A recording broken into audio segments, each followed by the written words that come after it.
Comme révélé par la presse anglaise, RMC Sport est en mesure de confirmer que LOL a reçu une offre légèrement supérieure à 40 millions d'euros de West Ham pour Lucas Paquetá. D'autres écuries de Première Ligue sont également attentives à la situation. Alors que les premières rumeurs n'étaient pas suivies de propositions concrètes, celle du jour, une approche de West Ham révélée par Sky Sport et The Athletic, concernant Lucas Paquetá l'est.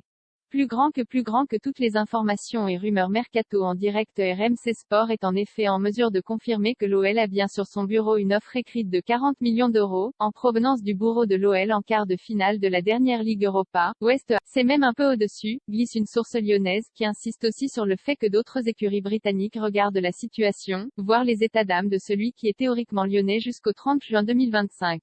C'est la presse anglaise qui a révélé cet intérêt en début d'après-midi, avant que David Moyes, l'entraîneur écossais du club londonien, n'en dise plus. En conférence de presse, nous avons fait une offre pour lui, a confirmé l'entraîneur. Il peut jouer en tant que numéro 10, numéro 8 ou en tant que faux 9.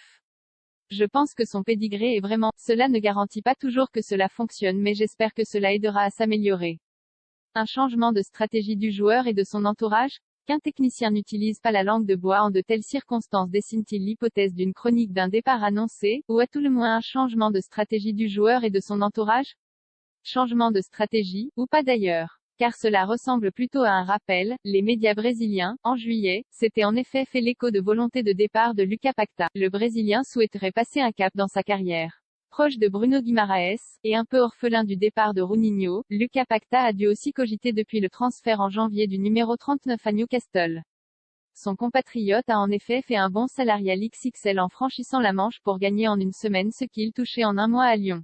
Pourtant, jusque très récemment, la petite musique concernant Lucas Paquetá qui monte en puissance dans ce mois d'août dessinait une tendance à un stand-by lors de ce mercato estival, et ce à quelques semaines de la Coupe du Monde au Qatar, que le meneur brésilien de l'OL devrait vivre dans la peau d'un titulaire avec son pays. Par contre, un départ en janvier semblait plus plausible. Mais tout pourrait donc aller plus, car du côté des dirigeants lyonnais, on ne commente pas à l'instant T ce changement.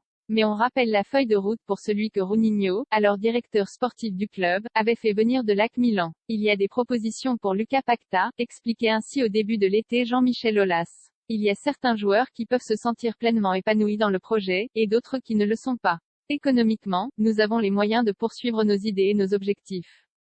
Le coach nous a donné son avis et il y a aussi ce que les joueurs veulent faire. Ne serait-ce pas la définition d'un bon de sortie? Du côté des départs, de nombreux dossiers au point mort alors que le dossier Houssem Aouar est au point mort, comme ceux d'autres joueurs qui ne font pas partie des plans de Peter Bosz, qui doit composer avec un effectif de 30 joueurs professionnels. Et que Moussa Dembélé, malgré un forcing du club pour le prolonger, est parti pour rester jusqu'à la fin de son contrat pour signer librement en 2023, ce potentiel départ permettrait de faire de la place au milieu de terrain, encombré, de l'OL.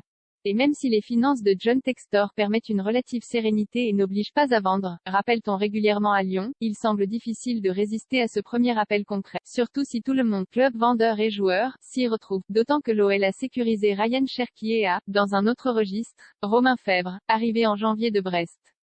On rappelle que l'OL, pour le moment, n'a transféré que pour un peu plus de 3 millions d'euros, Léo Dubois à Galatasaray et Cenk Cazard à Valence pour un prêt payant, alors qu'il a dépensé un peu plus de 8 millions d'euros pour faire venir Johan Le Penant, Caen, et Nicolas Tagliafico, Ajax d'Amsterdam.